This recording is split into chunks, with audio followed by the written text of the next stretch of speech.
Thank you, President. My question is for the Minister representing the Minister for Police. In 2021, a financial dispute led to a false domestic violence intervention order against a Leigh Creek resident named Sam. Without any investigation, police from Ballan seized Sam's firearms and his store of ammunition. For firearm owners, an accusation is all that's needed. Sam asked the police to count the ammunition they were taking, but they refused. So Sam took photos of the seized items as they were loaded into the police cars. The police property receipt for the seizures quote various ammunition, but doesn't record the quantity or type taken. Police were forced to return Sam's firearms and ammunition when the allegations were proven to be false in court. Again, he took photos to document what he got back. The firearms came back damaged, but more alarmingly, over 60,000 rounds were missing without explanation. The missing rounds were more valuable factory-loaded ammunition. Sam's lower-power home reloads were returned. Minister, how did police lose tens of thousands of rounds, and where did this missing ammunition end up? Mr. Thiene.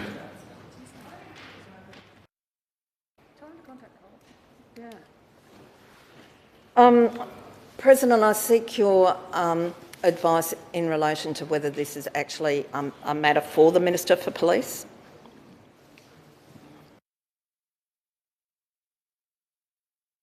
Can I have a look at your question, please?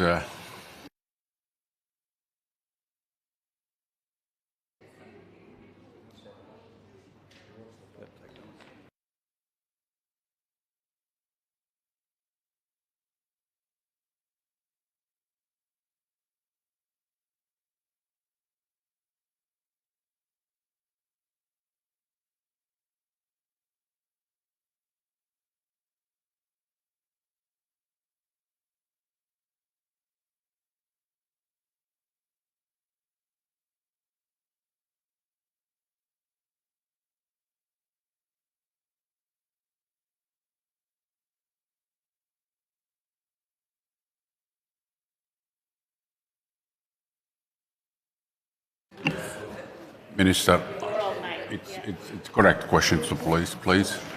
Minister it's the right for Police. question to police. Thank you. Okay.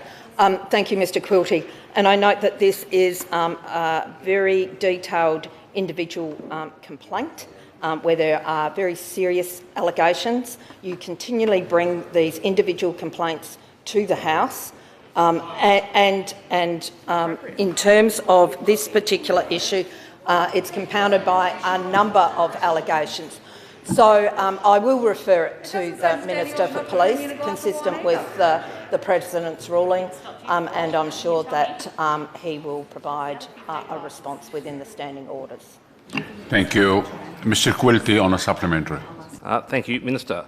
I brought a number of issues like this to the former Minister's attention. Each time the then Minister, Lisa Neville, responded with a dead bat. Nothing to see here. Go lodge a formal complaint through IBAC. Sam did lodge a complaint to IBAC. After months of inaction, Sam's case became one of the 70% of police misconduct cases that IBAC refers back to the police. Without telling Sam, IBAC passed on a complete copy of his allegations and evidence to the Professional Standards Command. PSC then handed the case back to the local police involved. Unsurprisingly, the police investigated themselves and found they did nothing wrong. There have been no further progress. Sam has written to Shane Patton, Vic Pole's Police Chief Commissioner, but has not even received written acknowledgement. 60,000 rounds in police custody go missing and no one seems interested in investigating where they went. There is a systemic failure in holding Vic Pole to account.